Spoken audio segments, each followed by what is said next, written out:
Փաստորեն մենք սկսել ենք մի ծրագիր, որ նվիրված է գերմանական կինոյի 10-ականներից մինչև 20-ական թվականները, քանի որ այստեղ նոր մարդիկ կան, երևի մի փոքր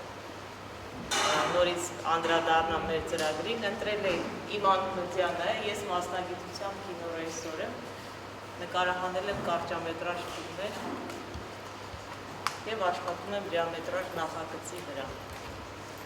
Ուրեմն ես ընտրել եմ երկու ռեժիսորների, կին և տղամարդ, Իննա Վեյսին, նախորդ երկու շաբաթներին մենք ցուցադրել ենք Իննա Վեյսի ճարտարապետը և լսումներ դիամետրաժ ֆիլմերը։ Այսօր և հաջորդ հինգշաբթի օրեր մենք դիտելու ենք գերմանացի ռեժիսոր Յան Օլե Գերշտերի ևս երկու ֆիլմեր։ Այս ռեժիսորների հետաքրքրությունը կայանում է նրանում, որ երկուսն էլ ընդամենը երկու ֆիլմ ունեն և մենք բացառիկ հնարավորություն ունենք ամբողջովին ուսումնասիրելու իրենց ստեղծագործությունները։ Սովորաբար ռեժիսորներ կան, որոնք 40-50 հատ աշխատանք ունեն և երբ որ ասում են ինչ կարծիքի եք այս կամ այն ռեժիսորի մասին, մի տեսակ միշտ կիսատ է ստացվում, որովհետև ժամանակը չի հերիքում, որ 50-60 օրինակ Բերգմանը,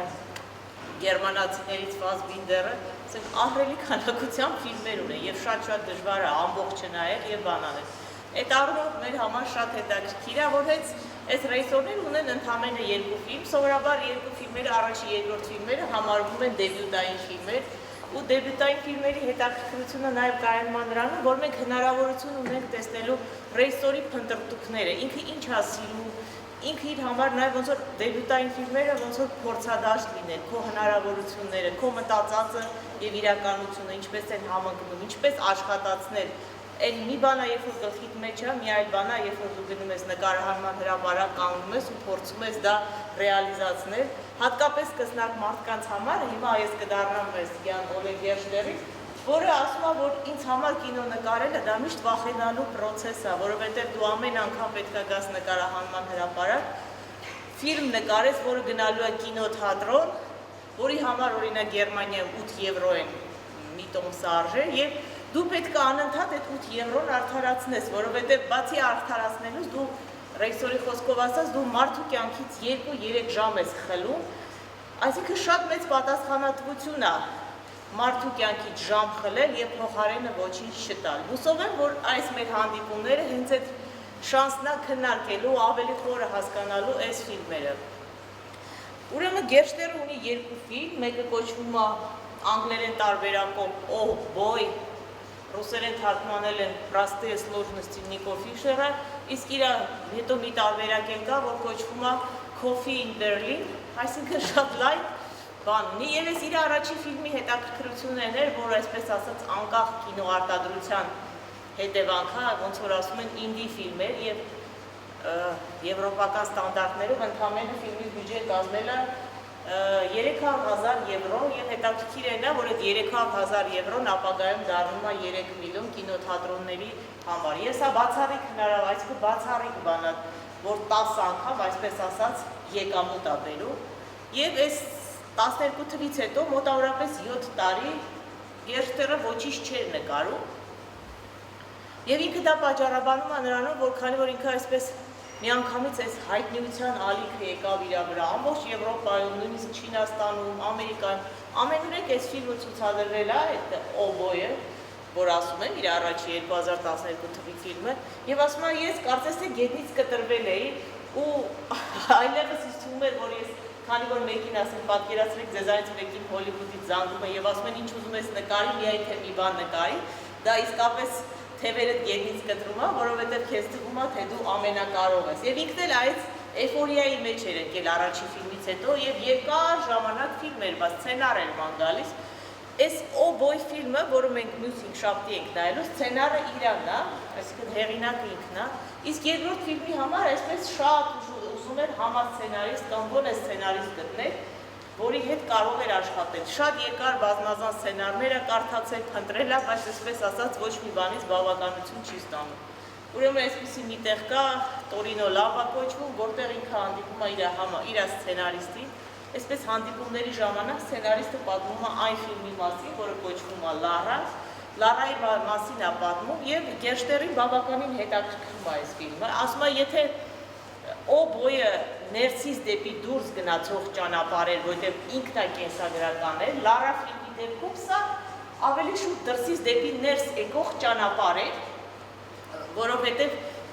ֆիլմի հերոսուին մենք սովորաբար ֆիլմի բովանդակությունը չենք քննարկում, որովհետև հետաքրքրությունը կկորի, ուղղակի ֆիլմի հերոսուին 60-ամյա կին է, այսինքն իսկ ռեժիսորը համեմատ այդ կնոջ տարիքի բավականին երիտասարդ տղամարդ է, այսինքն իր համար հետաքրքիր է Լարայի կերպարի միջոցով, այսինքն դրսից դեպի ներս գնալով փորձեր իր համար բացահայտել, այսինքն յուրահատուկ չալենջ էր Լարայի միջոցով կրկին ինքնաբացահայտվելու։ Լարան ուրեմն նկարահանվել է 19 թվականին ու ֆիլմի գլխավոր հերոսուհի, եկեք ազգանունը չասեմ, կամ էլ անդադ վախենում եմ սխալի, ոնց է հնչում, հա? Լավ, անունը Կորինա է ու գերմանական ուրեմն բանում միջավայրում շատ հայտնի թատերական եւ կինո դերասանուհի է ու Գերշտերը առաջին անգամ հենց Կորինային տեսել է բեմի վրա եւ ասում էր, որ ես անընդհատ երազում էի ինչ որ կերպ Կորինայի հետ համագործակցել, երբ որ կարդում է այս սցենարն է կարդում, միանգամից Կորինան եւ ասում են նույնիսկ այնպես էր, որ ես մտածում էի, եթե հանկարծ Կորինան ինձ համաձայնություն չտար ֆիլմը նկարելու, ես նույնիսկ կարող անկարող լինեի այս ֆիլմը նկարել, որովհետեւ առաջի կադրերից, հենց ասում եմ, առաջինից մինչեւ վերջի էջ կարդում էի ու այդ կնոջն էի տեսնում։ Մի խոսքով բարեբախտաբար այս Կորինան համաձայնվում է եւ մենք հնարավորություն ունենք այսօր ֆիլմը տեսնելու կոնսերվատորիայում։ Իսկ երկրորդ տեսարանը պրոֆեսորի եւ Լարայի առաջին հանդիպումը։ Սովորաբար երբ որ ֆիլմում ինչ-որ բան ուզում են հիշել, ֆլեշբեք են անում, այսինքն հիշողությունները գնում է հետ, հերոսուին ավելի երիտասարդ է, իր որդին ավելի երիտասարդ է, ինչ-որ ֆիլմ, ինչ-որ պետք է այդ իրենց փորձից կամ իրենց համատեղ այդ աշխատանքից մի կտոր ցույց տան, բայց այստեղ շատ հետաքրքիր լուծում է տվել ուրիշ երեխայի միջոցով, մեզ նորից բերում է այն պատկերի առաջ, ոնց որ Լարան Վիկտորի կողքին նստած բարապում էր դաշնամուր, այսինքն ինքը կարող է շատ պրիմիտիվ ձևով ֆլեշբեք անել, մեզ ցույց տալ ինչպես է Լարան մտնում համալսարան կամ կոնսերվատորիա ու հանկարծ հիշում է իր անցյալը։ Բայց սա շատ հետաքրքիր լուծում է, երբ որ ինքը այս պրիմիտիվ ձևը փոխեց եւ այլ ուրիշ մարդու միջոցով ցույց տվեց այդ հատվածը։ Իսկ երկրորդը ոնց որ պրոֆեսորը երբ որ ինքը առաջին անգամ չէ, ֆիլմում առաջին անգամ հանդիպում է, էլի նմանատիպ մի տեսարան է, որովհետև Լարան էլի սպասում է պրոֆեսորի գնահատականին ու կարծես թե ասենք Լարան այդ երիտասարդ Լարան է, ոչ թե այս տարիքի 60-ամյա Լարան, այսինքն ընդհանրապես ինձ համար այս ֆիլմը ոնց որ մի անverջ 60-ամյա այսպես ձգվող մի բա սպասում է, որ թող ասեն, այո, Լարա դու շատ լավ դաշնակահար ես եւ այո, Լարա դու լավ կին ես, լավ մայր ես եւ լավ ինչ ես, մայր ես, կին ես, ինչ ես։ Եվ դուստր էր, այստեղ էլ է մոր թեման էլ առանձին գտին։ Այսինքն մի անverջ սպասում էր, ի վերջո ինքը ոչ մի բան չհաստատեց, բացի մի բանից, որ ինքը լավ դաշնակահար է եղել, բայց չի հաջողել։ Հիմա եկեք ձեր հարցը տեսնենք։ Շատ հետաքրքիր է, որ դու գլխավոր թեմայից եք սկսում։ Հիշում եք այդ հատվածը։ Հենց ինքը այդ առաջն է, այսինքն ռեժիսորը ունիկալ հնարավորություն է տվել ֆիլմի համար երաժշտություն գրողին ինքն իրեն կոմպլիմենտ անի, այսինքն ինքը գալիս ասում է շատ հրաշալի երաժշտություն է գրել, այսպես ասած կարծես ռեժիսորը մեզ մի հատ աչքով է տալիս այս առումով։ Իսկ ընդհանրապես օպերա, կարծում եմ, եթե հետաքրքրվեք ու գաք իր Էնյուս ֆիլմին էլ, որ իր դեբյուտային ֆիլմն է, քանի որ դուք նշեցիք օպերատորական աշխատանքը, շատ հետաքրքիր է, որտեղ առաջին ֆիլմը, եթե նայում եք, ինքը այնքան բազմաթիվ ոճեր կա, մեկ Վուդի Ալենը դառնում, մեկ չգիտեմ ինչ անում, մեկ ջազ է հնչում, մեկ բան վերջի շնչի, Գոդարի վերջի շնչումն է դառնում, այսինքն ինքը շատ այսպես ոճական առումով, չասեմ հեղեղուկ, բայց կարծես փնտրտուքների մեջ լինի այն ֆիլմում, բայց դրանից հետո Լարայում այնքան ամբողջական է, այսինքն կադրի կոմպոզիցիաները, այդ անդադար դատարկությունները, բանը, ամբողջը անընդհատ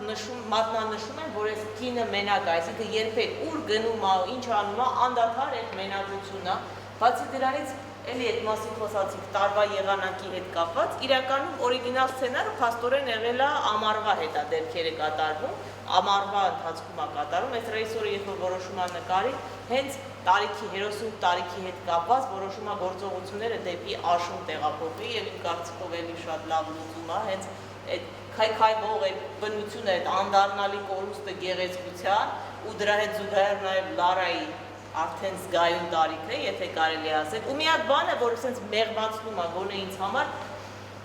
երկու բան կա այս բանում, որ Լարային մեղմացնում է քչի չաթից, մեկ է իր վերարկուի գույնն է, որ այդ փափուկ, տաքուկ, օրանժը, որ դու զգում ես շուտով ցուրտ է, ու մի հատ բանը, որ իմ կարծիքով իր մեղմացնում է այդ սառը չոր բնավորությունը, այդ վերարկուն է, մեկ է մի հատ բան, հետո եւ մի հատ բարդը կենթանի, որ իր հանդեպ զգացում կամ գնահատում է իրան, դա իր հարևանն է, իր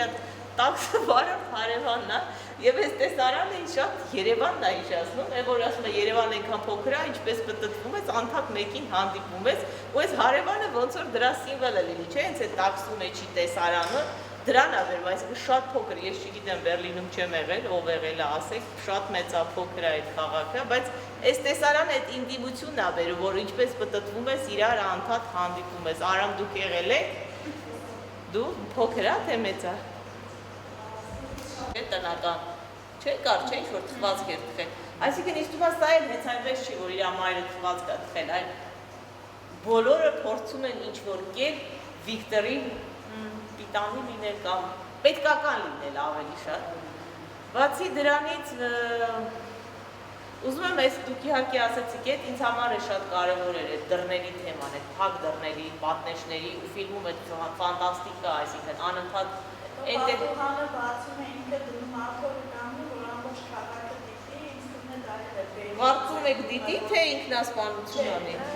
Ինքը մտածում է ինքնասպանություն, ճմխտած թղթերի, հետո կարծում այդ ընդհանրապես շպարգարկա էր, որ հետ խոսալու համար, բայց այդ սցենարի սկիզբը ինձ էդ էր։ Չէ, ինքը ուզում է քաղաքը հոգեկան աշխարհը ձևավորված շատ դաժան փոփոխության է որ պատմած այս բոլորի հետ այդպես։ Այ եթե Վիկտորը իր դաշնամուրը չվերցնել չգնար, կարող է ինքն էլ էս դերի, այսինքն մոտ ճակատագրին արժանանալ։ Նման մի ճակատագրի կարող է արժանանալ, չի բացառվում։ Որովհետև այս դաշնամուրը պատմությունը որ մենք չենք տեսնում, բայց հենց այդ միջավայրն է իրենց տեսակն է, էլի որ իրանք խեղդվում են։ Իրանք օդի կարիք ունեն, իրանք հատուկ օդապետ այսպես են։ Ու միջավայրը բերում է իրենց հոգեկան որակժոտ, ամեն իր տեսակն։ Հետո Լարային որ կերպարն էր ինքն էլ էր հանքերարժեք էր, համ իշխորը, ինքն էլ էր իրան աղջկան, դրա պատճառով էլ աղջկա արդեն ձգտել է, որ ինքն էլ մեկ ուրիշի վրա իշխի, բայց ինքն արդեն երարժեք։ Ճիշտ է, այդ կարծես թե ընդհանրապես այս բոլոր երեք ֆիլմեր, որ մենք նայեցինք, բոլորի մեջ էլ կա այս generation gap, ոնց են ասում, չէ,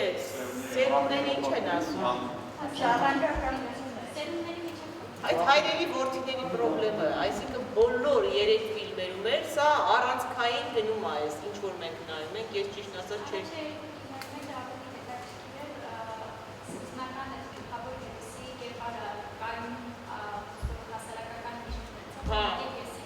Անկում է, հա,